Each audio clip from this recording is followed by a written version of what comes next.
Dans cette vidéo, nous allons voir deux techniques utilisées par les attaquants pour passer d'un UID 1000, c'est-à-dire le vôtre par exemple, à un UID root 0 de manière à maximiser l'impact de leur attaque sur votre application. L'une utilise une contrainte de compatibilité dans la commande SUE et l'autre une simple installation de n'importe quel binaire sur un serveur tel que nous l'avons tous fait, en tout cas moi personnellement je l'ai souvent fait comme ça. Ces attaques se basent sur un principe et deux erreurs que nous avons tous fait au moins une fois, en installant des applications, en exposant des services ou tout simplement en tapant des commandes d'administration, que ce soit dans votre entreprise ou pour installer un blog pour votre grand-mère.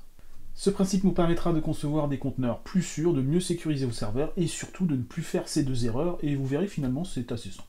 Je m'appelle Emmanuel, je suis consultant DevSecOps et on va voir avec des exemples de code que vous allez pouvoir reproduire chez vous, comment vos applications peuvent se faire attaquer et surtout comment sécuriser votre code. Et ben c'est parti. Ah bah oui, pour ma grand-mère je l'ai fait bénévolement, oui. Si vous n'avez aucune idée de ce qu'est l'escalade de privilèges, je vous invite à voir la première vidéo de la série dont le lien est dans la description. Pour rappel, l'escalade de privilèges, quand un attaquant a un accès à votre machine, c'est ce qui lui permet de passer de ça, un UID 1000, donc il peut faire des choses mais il est quand même assez limité, à ça, un UID root, et là il peut faire tout ce qu'il veut sur votre système. Il va pouvoir sniffer des trames sur le réseau interne, il va pouvoir dumper le disque au complet, il va pouvoir usurper des utilisateurs, il va pouvoir insérer une backdoor dans le noyau. Bref, c'est cet accès root qu'un attaquant va chercher à avoir une fois qu'il a mis le pied dans votre système. Vous retrouverez les exemples de cette vidéo sur mon GitHub à l'adresse qui est dans la description. Pour démarrer les exemples, vous faites un Vagrant Up, c'est une machine Vagrant. Une fois que vous avez fait votre Vagrant Up, vous faites un Vagrant SSH et vous allez pouvoir vous connecter en SSH sur la machine. Voilà, donc là c'est ce qui est utilisé dans les exemples. Je vous ai laissé la documentation dans la description, n'hésitez pas à laisser un commentaire si vous avez des difficultés à démarrer les exemples pour que je vous réponde. Je vais maintenant vous montrer cette escalade de privilèges qui utilise la commande SUE et que personnellement je trouve totalement dingue. Donc lorsque je veux lancer une commande en super utilisateur, si par exemple je veux faire un cat etc shadow, si je veux faire ce cat etc shadow, ça ne va pas fonctionner, permission denied, tout simplement parce que quand je regarde les droits de ce fichier, seul root peut lire ou écrire dans ce fichier. Donc je vais devoir faire un sudo, et si je fais un sudo cat etc shadow, ça va fonctionner puisque j'ai utilisé la commande sudo. Normalement je rentre mon mot de passe. Là je n'ai pas besoin de le faire puisqu'il existe un fichier vagrant no password comme on a vu dans la vidéo précédente qui me permet de faire du sudo sans rentrer mon mot de passe. Il existe une deuxième technique pour passer en route, c'est d'utiliser la commande SUE. Alors qu'est-ce qu'elle fait la commande SUE? Et bien par défaut elle me place sur un login de super utilisateur, c'est-à-dire que je vais faire un SUE substitute user de route. On va donc me demander un mot de passe, mais là, si je rentre mon mot de passe, ça ne va pas fonctionner, puisqu'il va falloir que je rentre le mot de passe de root. Alors, on va d'abord changer le mot de passe root. Sudo password root. Et je vais rentrer un mot de passe pour root. Il est complètement bidon, donc évidemment, en production, on ne fait surtout pas ça. On rentre un mot de passe fort. Je vais ensuite faire un SUE, et je vais rentrer le mot de passe que je viens de rentrer, c'est-à-dire le mot de passe de root. Et désormais, je vais vraiment ouvrir une session où cette fois-ci, je vais être l'utilisateur root. J'ai vraiment lancé un login avec l'utilisateur root. Et ensuite, je vais pouvoir faire mes commandes. Alors si je veux faire un cat etc shadow, eh bien, il n'y a pas de problème. Si je veux faire un VI sur un fichier qui est dans etc systemd network d.conf, il n'y aura pas de souci non plus. Alors, il n'y a pas le vim. Voilà, et si je veux rajouter quelque chose dedans, ce ne sera pas un problème. J'ai pu modifier mon système. Là, je suis l'utilisateur root et j'ai une session qui est ouverte avec l'utilisateur root. Tout se passe comme si on était sur le prompt de notre machine et qu'on ouvrait une session avec l'utilisateur root. Les deux commandes favorites du hacker devraient être vim et man de mon point de vue. Alors, vi si vous n'avez pas vim. Et donc, on va faire un man sur SUE. SUE run a command with substitute user and group ID. Ça veut dire qu'on va substituer un utilisateur, on va vraiment ouvrir un nouveau shell avec cet utilisateur. Donc tout se passe comme si on ouvrait une session. La phrase qui va nous intéresser est ici. Pour des raisons de compatibilité descendante, c'est-à-dire pour être compatible avec les anciens produits, par défaut, SUE ne change pas le répertoire courant et ne définit seulement les variables d'environnement home, shell, plus user et logname. Il est recommandé de toujours utiliser l'option login à la place de son shortcut, le tiret, pour éviter les side effects et les effets de bord causés par les environnements mixtes. Ok. Alors, qu'est-ce que ça veut dire ce charabia? Eh bien, on va regarder Qu'est-ce que c'est le path avant de comprendre pourquoi? Le path, c'est une variable que vous avez dans votre shell qui vous donne un certain nombre de répertoires. Si je tape la commande cat, alors là je vais faire un cat etc password. Si je tape la commande cat, j'ai pas besoin de lui dire où se trouve cat. Pourtant cat se trouve quelque part sur mon système. Si je fais un wish cat, je vais trouver qu'il est dans usr bin. Pourquoi est-ce que je n'ai pas eu besoin de taper usr bin cat, qui est, il faut le dire, un peu fastidieux? C'est parce que usr bin est ici. Donc, quand je vais taper cat, mon système, mon bash, il va aller chercher cat ici, il va le chercher ici, ici, ici, etc. Donc, il va le lire de gauche à droite. Ce qui est intéressant avec le path, c'est que c'est une sorte d'abstraction qui fait que si je veux déplacer des commandes de mon système et les mettre ailleurs, eh ben je peux le faire sans avoir à changer tous mes scripts. Si j'ai un script bash qui me fait un cat etc password, j'aurais pas besoin de changer ça. On va voir un exemple tout de suite, puisqu'on voit qu'on a des répertoires ici. On a home vagrant bin, home vagrant.local bin. Alors on va prendre celui-là et on va regarder ce qui se passe si on essaye de réécrire une commande à l'intérieur de ce répertoire. Donc on va faire un make dir p.localbin. Donc je vais créer ce dossier .localbin et je vais y créer une commande cat. On va mettre un script bash et je vais faire usr bin cat. Alors ce que je fais avec le arrobas, pour rappel, c'est que je vais prendre les paramètres qui sont passés au script et je vais les passer à la commande cat.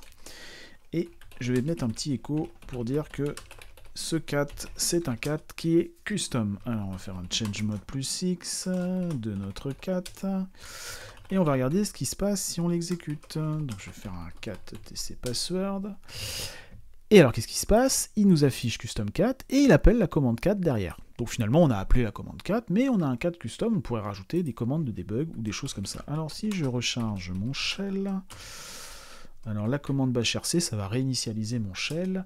Qu'est-ce qui se passe si je fais un cat etc password sans préciser la commande que je veux lancer? Et bien là, j'ai bien appelé mon custom cat. Pourquoi j'ai appelé mon custom cat? Puisque vous l'avez vu tout à l'heure, on a un pass qui commence par ce qui est là-dedans, puis par ce qui est là-dedans, etc., etc. Donc au lieu d'appeler la commande cat qui est ici, il va appeler la commande cat qui est ici. Alors c'est pas dérangeant d'un point de vue sécurité, puisque moi j'ai changé une commande et c'est moi qui l'exécute. De toute façon j'ai un shell, donc ça ne pose pas de problème de sécurité, puisque je serai le seul à exécuter ma propre commande. Je vais forcer personne à utiliser cette commande. Alors maintenant que j'ai un cat custom, on va revenir sur la page de man dessus. On va reprendre cette phrase qui nous dit, pour des raisons de compatibilité, on va uniquement définir les variables d'environnement home, shell, user, logname, si l'on n'utilise pas l'option login. Alors c'est ce qu'on va faire tout de suite, et on va voir ce qui se passe si je deviens super utilisateur, sans utiliser l'option login. Qu'est-ce qui se passe avec mon pass? Eh bien on va afficher le pass, et là on voit qu'il y a un problème. Alors c'est quoi ce problème? Sue, puisque je ne lui ai pas donné l'option login comme ça a été conseillé dans la documentation, il a rajouté à mon pass, par défaut, un .localbin, un .bin qui correspond à root. Ok, très bien, donc root peut réécrire ses scripts s'il le souhaite. Donc ça, c'est pas un problème. Par contre, on a un autre problème. C'est que ce dossier-là, il n'a pas été effacé du pass. On a simplement rajouté quelque chose au pass. On ne l'a pas correctement nettoyé. Ça veut dire quoi? Ça veut dire que si je fais un cat etc password, je vais utiliser mon custom cat. Alors là, c'est beaucoup plus dérangeant, et on va voir pourquoi quand on verra le principe dans la suite de cette vidéo de l'escalade de privilèges. Ça veut dire que quelqu'un qui n'a pas des droits super utilisateurs a été en mesure de faire exécuter une commande, ici un simple écho, au super utilisateur. Et ça, c'est beaucoup plus grave, comme on va le voir tout de suite, comment un attaquant va s'y prendre pour exploiter ça. Alors, comment est-ce qu'il va pouvoir s'y prendre, notre attaquant, pour exploiter ça? Donc là, on suppose qu'on a un shell d'un attaquant, donc j'ai deux shells, j'ai le shell légitime et j'ai le shell de l'attaquant qui est toujours avec l'ID 1000, donc c'est le même shell, mais j'ai changé le prompt de manière à ce qu'on reconnaisse bien qu'on est sur le shell de l'attaquant. Comment il a ouvert ce shell? Donc comme vous le savez, l'escalade de privilèges, ça vient une fois qu'il y a eu une première attaque. Donc il a obtenu un premier accès, par exemple en volant une clé SSH, donc il a pu ouvrir une session SSH, mais comme il n'a pas le mot de passe sudo et le mot de passe pour faire un SUE, il n'est pas capable de passer en route, il n'a pas les informations pour. Malheureusement, il a la possibilité de passer par cette imprécision dans la commande SUE, et on va regarder tout de suite comment. Donc il va aller dans le point local bin, alors est-ce qu'il est ici, print working directory, il est déjà dans le local bin, donc on va voir qu'il y a un cat, et il va créer un ls.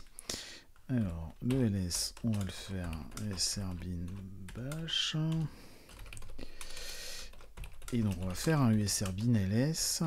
Donc là, j'ai fait un bypass de ls, donc ce qui va être appelé, c'est ce qui va être dans ls, c'est exactement comme on a fait avec cat. Par contre, on va mettre une petite phrase pour dire bad code executed by, et on va mettre l'id courant de la personne qui exécute ça, et on va essayer de mettre le user evil. Donc l'attaquant, ce qu'il aimerait faire, c'est ajouter un utilisateur evil pour revenir sur le système plus tard. S'il fait un user evil comme ceci, il n'a pas les droits, il n'a pas la permission, donc tout va bien, le système de droit fait bien son travail. Pourquoi il veut rajouter ce user? Il veut essayer de revenir plus tard. Donc il va rajouter l'utilisateur, il va mettre sa clé SSH, et il pourra revenir sur le système. Alors après, il y a d'autres techniques beaucoup plus sophistiquées, mais c'est pas le propos de cette vidéo. Donc est-ce qu'il a une chance maintenant d'exécuter ça sans ce mot de passe? Eh bien, on l'a vu dans son ls, là.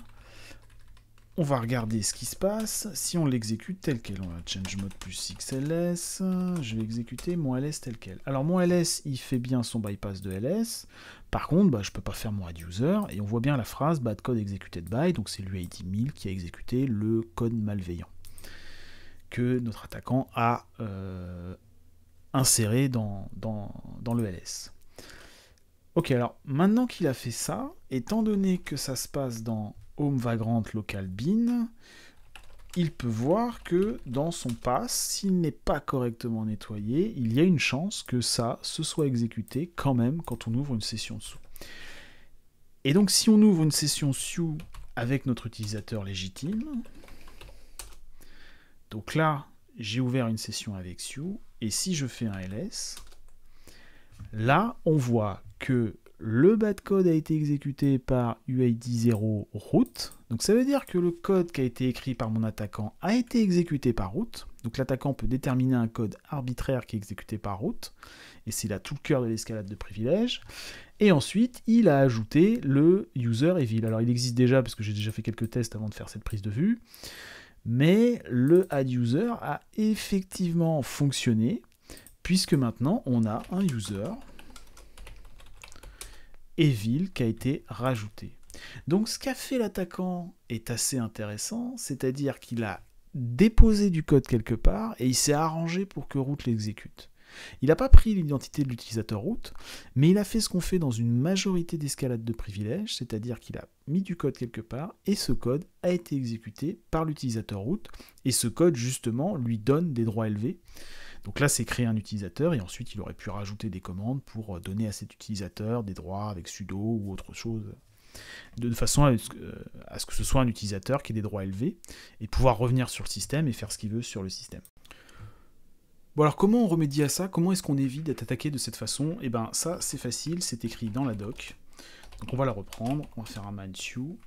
C'est écrit dans la doc qu'il faut utiliser l'option login, donc le -login. Pour rappel, quand j'ai fait un SUE comme ceci, que je fais un écho de mon pass, le pass en réalité, en réalité ce qui se passe, c'est qu'à chaque fois que j'ouvre une session, on prend le pass de l'utilisateur et puis on rajoute un point local bin et un bin. En fait, on ne se pose pas de questions, on rajoute ça au pass existant. Et donc c'est ce qui s'est passé quand j'ai fait un SUE sans utiliser le --login. Et donc la remédiation elle est simple, c'est-à-dire que chaque fois que vous faites un SUE, vous utilisez le --login. Alors on va le faire là, et on va regarder ce qui se passe. Alors là je vais faire mon ls, et le ls que j'ai fait, il est correct. Le ls il est correct, pourquoi? Puisque j'ai fait un SUE --login, et si je fais un écho de mon pass, on voit que cette fois-ci le pass a d'abord été complètement nettoyé avant d'être passé au bash, et le bash a ensuite rajouté les répertoires ici, mais ça pose pas de problème puisque c'est des choses qui sont inscriptibles que par root. Donc seul root peut se rajouter un script. Donc c'est tout simplement ça, la remédiation qu'on va pouvoir utiliser pour ne plus avoir ce problème. Il faut utiliser le SUE avec le -- login et il va correctement réécrire l'ensemble de variables et éviter qu'il y ait cette pollution des variables, ce qu'on voit ici. Alors vous avez un shortcut dash ici, donc vous pouvez faire un SUE tiret. Donc en réalité si on fait un SUE tiret, et ben ça fonctionne aussi. Vous voyez, je fais mon ls et je fais un écho de mon pass. J'ai bien un pass qui est correctement écrit. Alors cette forme est déconseillée.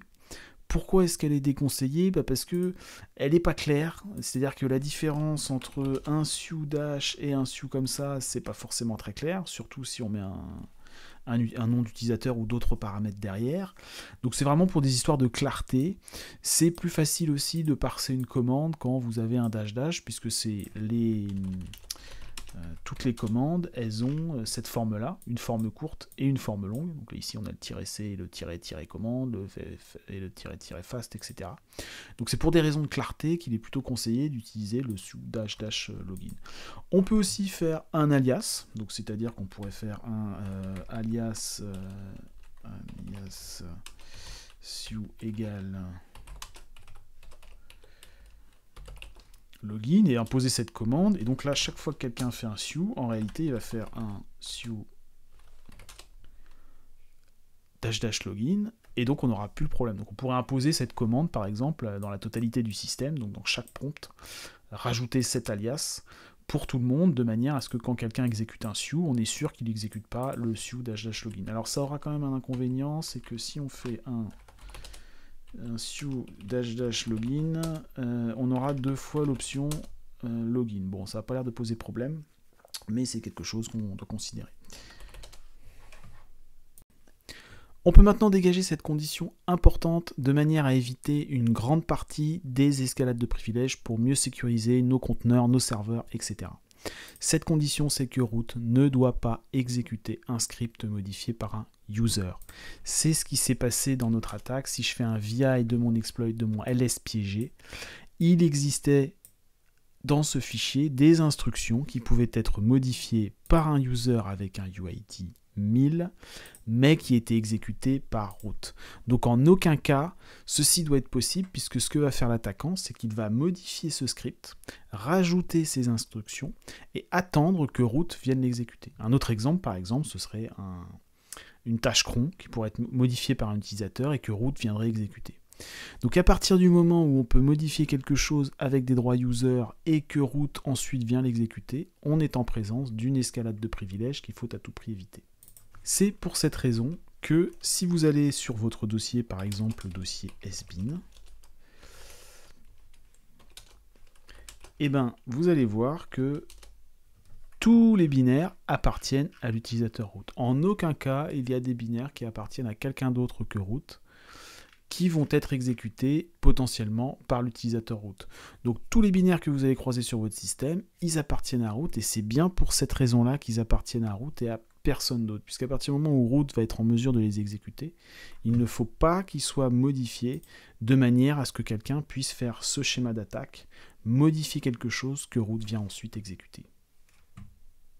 Alors si on regarde notre médiation, on voit qu'on ne veut pas qu'un user puisse modifier un script que root puisse exécuter. Et donc la remédiation qu'on a mis en place, c'est qu'on a interdit la modification pour les users de scripts que root peut exécuter. Donc si je fais un ls usr bin ls, justement, donc si je regarde les droits du script ls, ici j'ai un ls qui appartient à root, donc il n'est pas possible de modifier cette commande que root est susceptible d'exécuter. Maintenant, si on veut regarder la remédiation dans l'autre sens, ça va donner ça. On va éviter que root n'exécute quelque chose qu'un user peut modifier. Donc ça paraît logique, c'est un peu la même condition, mais on la regarde dans l'autre sens, et en la regardant dans l'autre sens, ça nous amène une seconde variante de notre condition qui nous dit que un user ne doit pas pouvoir modifier un script que root peut exécuter. Alors ça paraît à peu près la même chose, mais si on la regarde dans ce sens-là, vous allez voir que c'est beaucoup plus facile finalement de faire l'erreur, et ça nous amène d'autres types d'escalade de privilèges. qu'on peut facilement, malheureusement, mettre en place, et on va voir ça tout de suite. Une petite remarque sur cet exemple, puisque c'est une machine Fedora, pour faire fonctionner l'exemple, vous devez lancer la commande sudo setunforce 0, qui a pour résultat de désactiver le SE Linux, puisque sinon il va nous empêcher de faire cette attaque, et tant mieux. Mais là, c'est pas le but, puisqu'on veut la démontrer. Je vais maintenant vous montrer une deuxième erreur que l'on fait souvent, que personnellement j'ai faite assez souvent, qui mène à une deuxième technique d'escalade de privilèges qui utilise le principe qu'on vient de voir. Alors, j'ai sur mon serveur un customserver.tar.gz que j'ai téléchargé quelque part, et ça va me lancer un petit serveur, ce qu'on va voir tout de suite. Alors, je vais le décompresser, et je vais aller sur custom server. Donc c'est très simple, il y a un fichier serveur et un fichier service. Si je lance mon custom server de cette manière-là, il a besoin de binder le port 80, donc ça ne fonctionne pas. J'ai donc besoin de faire un sudo, et là, ça fonctionne sur le port 80.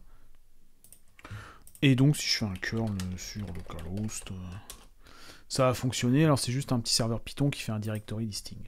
Donc, comme je suis sur le port 80, j'ai besoin de lancer ça avec l'utilisateur root. Et comme je n'ai pas envie de lancer ça à chaque fois que je démarre mon serveur, et ben, je vais créer un service qui va démarrer ça. Donc, jusque-là, j'ai quelque chose que j'ai sur mon user et je vais devoir l'utiliser en route. Et vous voyez que c'est souvent là que le problème vient, et en général c'est pas forcément quelque chose auquel on pense quand on fait des installations. Alors je vais prendre le fichier qu'on a ici qui permet de lancer le customserver.service.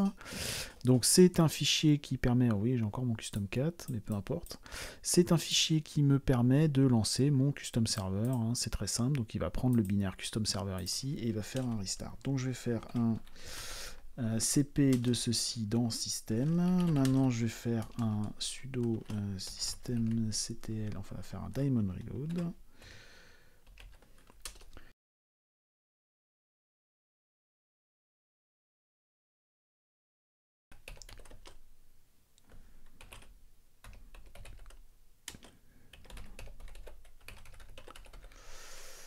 Je vais l'activer et je vais le démarrer. J'aurais pu faire une seule commande, mais c'est pas grave.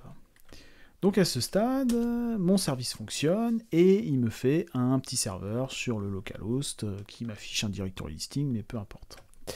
Donc à partir du moment où j'ai ça, je suis dans le cas qu'on a documenté tout à l'heure, où j'ai un script que je peux moi-même modifier, et ce script est exécuté par l'utilisateur root dans un service. Alors on va voir ça, je vais vous montrer un exemple.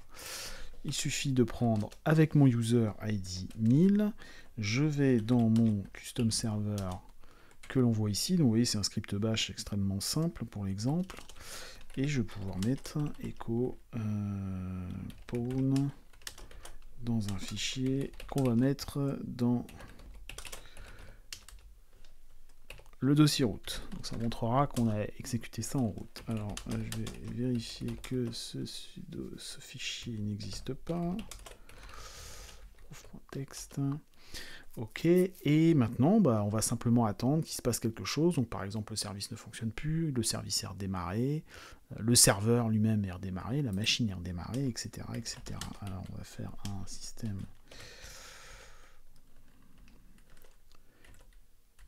restart custom server.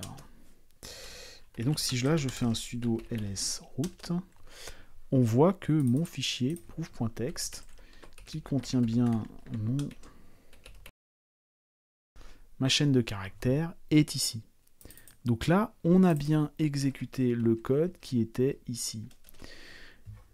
Et donc on est vraiment dans ce cas de figure où j'ai du code qui peut être modifié par un utilisateur, c'est ce que j'ai téléchargé. Je ne l'ai pas téléchargé avec root puisque par habitude, je ne fais pas ça avec l'utilisateur root.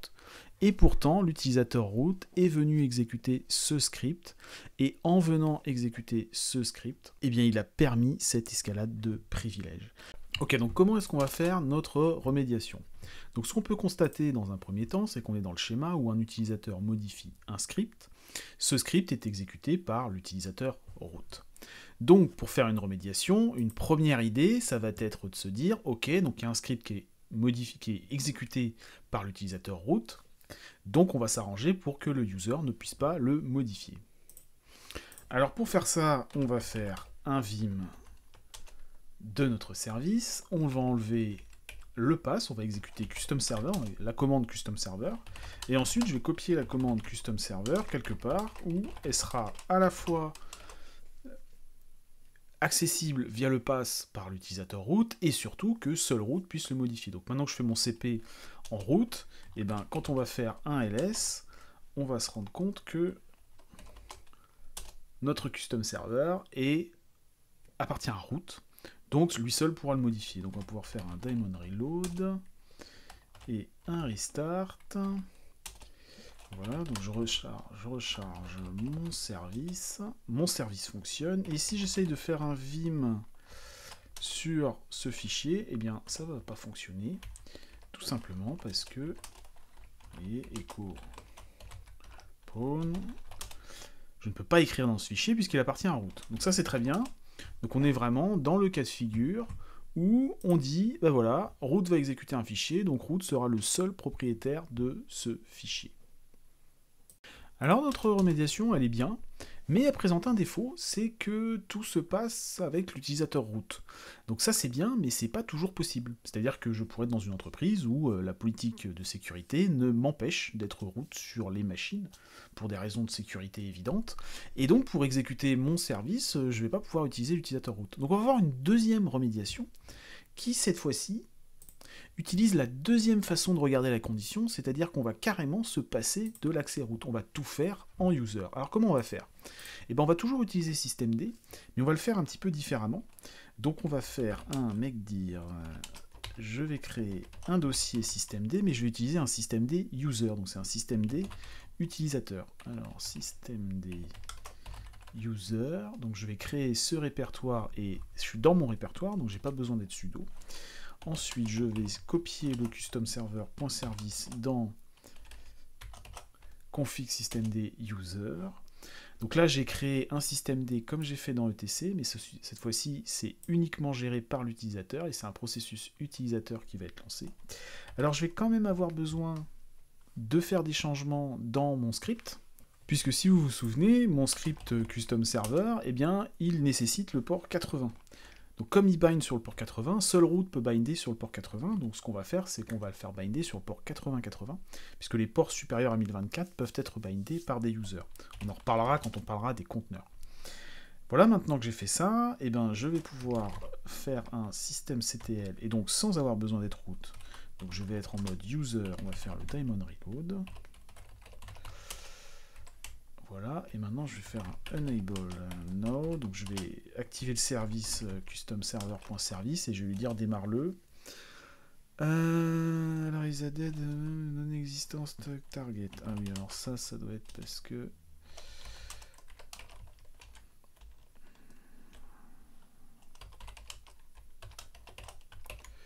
config systemd user.